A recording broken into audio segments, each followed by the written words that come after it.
तो बाबा क्या करते थे, खुशी में सबको लाते थे, हल्का करते थे ना, किसी भी बात में हमको हल्का करने का, अपने आप को पहले हल्का रखना है।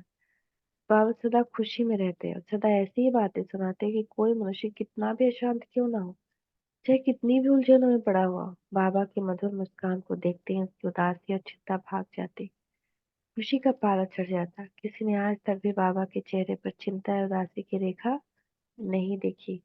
अतः बाबा के आसपास वातावरण में सदा खुशी की लहर अथवा खुशी की खुशबू फैलती रहती। उस पवित्र खुशी के वातावरण में माया की बातें तथा सांसारिक उलझनें भूल जाना मनुष्य के लिए स्वाभाविक ही है। वह वातावरण ही ऐसा हुआ करता है, शायद कि किसी के मन में अशुद्ध संकल्प उठते होंगे, शायद ही किसी के मन में अशुद्ध संकल्प उठते हैं। बाबा कहते बच्चे, आप ही पवित्र रहने वाले सच्चे ब्राह्मण कुल भूषण हो, राज ऋषि हो, राज योगी और ईश्वरीय कुल के हो, अम्मा नहीं हो। अब आप अम्मा नहीं हो, इस एक बच्चे की अम्मा नहीं हो, अब आप जगत की माँ हो। अब आप ब्राह्मण कुल भूषण हो, राज ऋषि हो, राज योगी हो, ईश्वरीय कुल के हो। इस प्रकार बाबा बच्चों को सदा खुशी व उल्लास दिलाते रहते और कहते, बच्चे, माया के विघ्न बहुत आएंगे, तूफान बहुत आएंगे, परंतु घबराना मत और हिम्मत नहीं हारना। तो जब हिम्मत तब रखेंगे ना, पहला हिम्मत क्या होता है, मन का हिम्मत, संकल्प का हिम्मत, जो होगा अच्छा होगा। अब जबकि अपने शिव बाबा को हाथ दिया है तो आपका अकल्याण नहीं हो सकता। अब आपकी चढ़ती कला है, इसीलिए सदा यह सोचते हुए चलो कि सर्व समर्थ शिव बाबा हमारे साथ है। ऐसा निश्चय रखोगे तो निश्चय आत्मा की विजय होती है। आप विजयी रतन हो। विजय का तिलक तो आपके माथे पर मानो लगा है। बस आप इतना करना कि घबराना नहीं, थकना नहीं, रुकना नहीं, बल्कि जो राह अब शिव बाबा दिखा रहे हैं उस पर चलते चलना।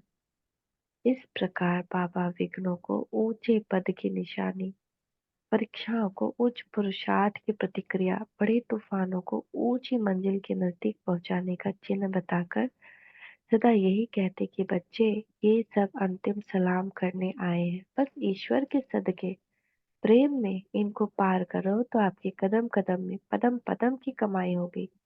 इन युक्तियों से बाबा नित्य प्रति सबको खुशी का प्याला पिलाते हुए, उनमें नया दम, नया जोश भरते हुए, उन्हें ऐसे तो ले चलते रहते, मनुष्य को अपने संकल्प भूल जाते, समस्या हल्की मालूम होती और मनोविकार उनसे सहज ही छूटते जाते। बाबा की जितनी भी युक्तियों का वर्णन करे वो थोड़ा है। ऐसे अन्य है ना, तो हम भी क्या, हम को भी ऐसे रहना है कि मेरी स्थिति से दूसरे की स्थिति हल्की हो जाए, हल्की स्थिति भारी हो जाए, ऐसे नहीं। ऐसे अन्य अनेकानेक विधि विधानों से, प्यार दुलार की बातों से, हर्ष उल्लास के चर्चे से, स्नेह सौहार्द से, ज्ञान विज्ञान की वर्षा से, उच्च आचार विचार के दिग्दर्शन से बाबा कितनी ऊंची मंजिल पर कितनी सहज रीति से सबको सफलता पूर्वक ले आते रहे। यह अद्भुत, अलौकिक, अनुभवपूर्ण और उल्लासप्रद कहानी है जिसका यहाँ कुछ अंश ही हमने ऊपर की पंक्तियों में दिया है। विभिन्न व्यवसायों से भी गुण कैसे ग्रहण करें। बाबा हर एक व्यवसाय की चर्चा करते हुए उनसे भी गुण धारण करने की बात कहते। ब्रह्मा कुमारी रतन मोहिनी जी जो उस समय पांडव भवन माउंट आबू में सेवारत थी, कहती थी, बाबा के मुखारविंद द्वारा हम तो ईश्वरीय ज्ञान वार्ता सुनते हैं, उनमें न केवल ज्ञान के गहरे रहस्य होते बल्कि हृदय को मोहने वाली रमणीकता भी होती, श्रेष्ठ आचार के लिए प्रेरित करने वाले प्रसंग भी होते। बाबा ईश्वरीय ज्ञान के कई नुक्तों को स्पष्ट करते समय आज के युग के मनुष्य के जो व्यवसाय अथवा धंधे हैं उसका भी उल्लेख करते। इससे बात बहुत ही सरल तरीके से सुस्पष्ट हो जाती है और ज्ञान सहज ही बुद्धि में धारण हो जाता। इसके कुछ एक विशेष उदाहरण हम नीचे दे रहे हैं। वकील अथवा बैरिस्टर। बाबा समझाते हैं कि जो फौजी वकील यानी लॉयर क्रिमिनल होते हैं, वे न्यायालय में ऐसे मुकदमे लड़ते हैं जिनकी सजा मनुष्य को आयु भर कैद अथवा फांसी भी हो सकती है, तब वे उस मुकदमे के लिए पूरी तैयारी करते हैं, कानून नुक्तों को नोट करते हैं, जरूरी कानूनी बातों को रेखांकित करते हैं, कौन सी पॉइंट पहले देनी है, कौन सी बात नहीं, यह भी वो पहले से मन में सोच लेते हैं। विरोधी वकील कौन सा प्रश्न पूछ सकता है और हमें उनका क्या उत्तर देना है तथा जज को कैसे अपनी बात से सहमत करना है, इसकी योजना भी वे अपनी बुद्धि में स्पष्ट रूप से पहले से बना लेते हैं।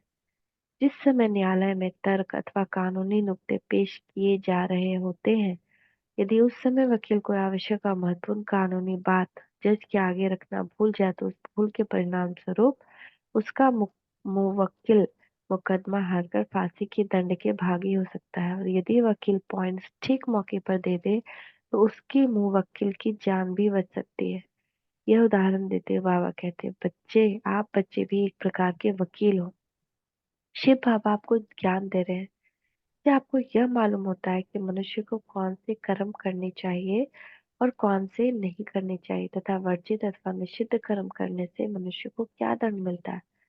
तो यह ज्ञान भी एक प्रकार का कानूनी ज्ञान है, और आप एक ऐसे वकील का काम करते हैं जो शिष्टाचारी बनाकर धर्मराज के डंडे से गर्भ जेल में और यम की फांसी से छुड़ा देते हैं। अतः आपको भी इसके पॉइंट्स अच्छी तरह से नोट करने चाहिए और सदा ये लक्ष्य सामने रखना चाहिए कि मनुष्य आत्माओं को हम इस ज्ञान के द्वारा ऐसी शिष्टाचारी बनाए कि वे जन्म जन्मांतर मौत रूपी सजा से और गर्भ जेल से छूट जाए। आपको पहले से ही सोच रखना चाहिए कि कोई जिज्ञासु क्या प्रश्न पूछ सकता है और हम उसे कैसे सहमत बनाकर उसे माया के जाल से निकालें। बाबा कहते कि जो बैरिस्टर अथवा वकील लोग हैं वे तो एक जन्म के लिए ही मनुष्य को जेल से अथवा फांसी की सजा से छुड़ाते हैं, परंतु आप तो मनुष्य को 21 जन्मों के लिए न केवल मृत्यु रूपी दंड व गर्भ जेल से बल्कि सब प्रकार के दुखों और कलेशों से छुड़ाते हैं। अतः यद्यपि आप यह सेवा निःशुल्क करते हैं, भविष्य में आपको इसके लिए इतना तो धन और सुख मिलेगा कि जिसका हिसाब नहीं हो सकता।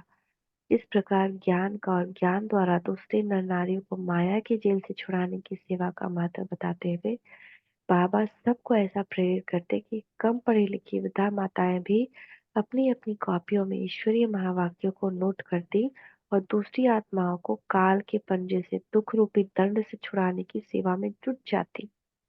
मनुष्य जब उनसे अध्यात्म संबंधी प्रश्न करते तो वे उन्हें अच्छे अच्छे उत्तर देती कि वे आश्चर्यचकित रह जाते कि इन अल्प पठित माताओं को तर्क संगत एवं युक्ति संगत ज्ञान देने वाला कौन है।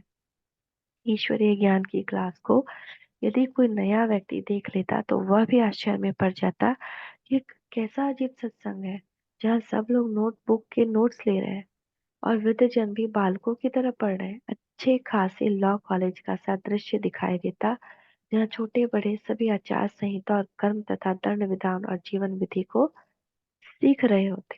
तो ये नियम है कि उठकर बैठकर मुरली सुननी चाहिए और हाथ में कॉपी और पेन हो।